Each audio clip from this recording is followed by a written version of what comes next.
Hey guys,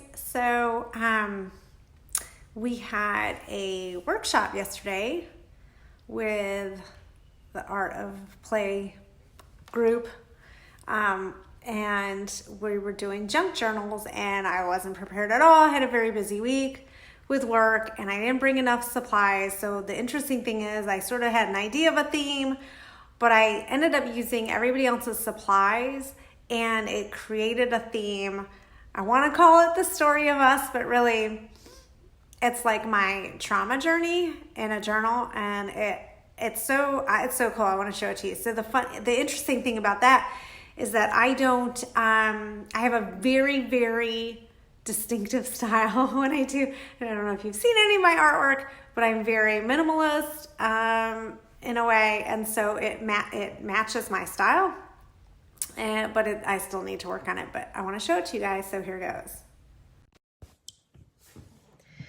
So this is the cover, and someone had this music, and in the music was like a story about, I had put that on first anyway, like a story about a rose and a story about the moon and something about birds.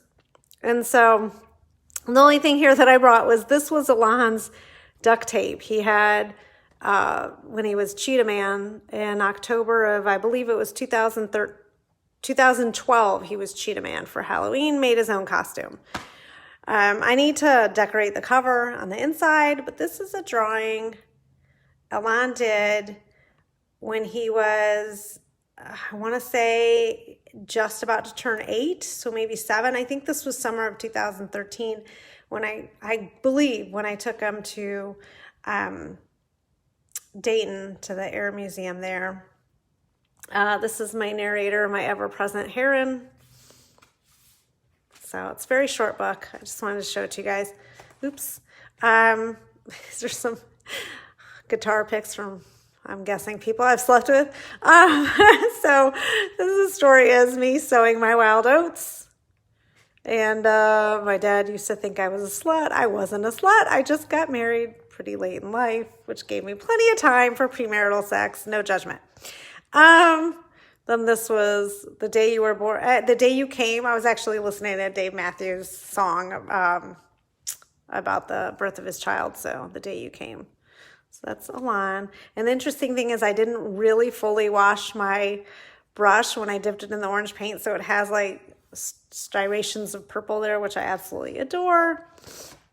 This was the crash. So the broken glass. We had just been to the marsh. There's our heron. So we got these cards from this artist at the John Michael Kohler Art Center, and this one was called Failure, and so I wrote Failure, so to remind myself. And the reason I chose that for that moment in time is it took me a solid year before I stopped blaming myself for the crash. And it wasn't my fault, and I've been told that since the beginning, but it doesn't mean I'm not going to blame myself. So this card was called Defeated. I don't know if you can see it. This is the beauty of turning it around. And this was me saying, I'm not defeated. This is how I got back to my life and health. My pelicans, I love my pelicans, blue, white, and brown. So being in nature, drinking beer, and yoga. Beer's not so much, but the beer brought I think of that more as like being with my friends. So this is a story of this is my faith journey. I don't know if you can see it. There's my little faith in the corner there. So this is the story of my faith journey from sunrise to sunset. And then this card was called Happiness, and I think you can't truly achieve happiness. You can be happy in moments. So I just wanted to have some color, so it's happiness and joy, because that's what we're all striving for. This is from my cousin's wedding. Just did that with some crayons and some markers, just a random scribble. And then last but not least, where I am now. So the quotes were not mine, but they all spoke to me about the love of a child and the life we've lived. And this one about living in the light. So, and then of course the charity, my purple oranges, the charity. So that's my junk journal. I hope you guys enjoyed that. I'm going to keep working on it. So part 2, I guess, is moving forward with life, and we'll see what I add to it. But just had to share that with you guys. Thanks for watching.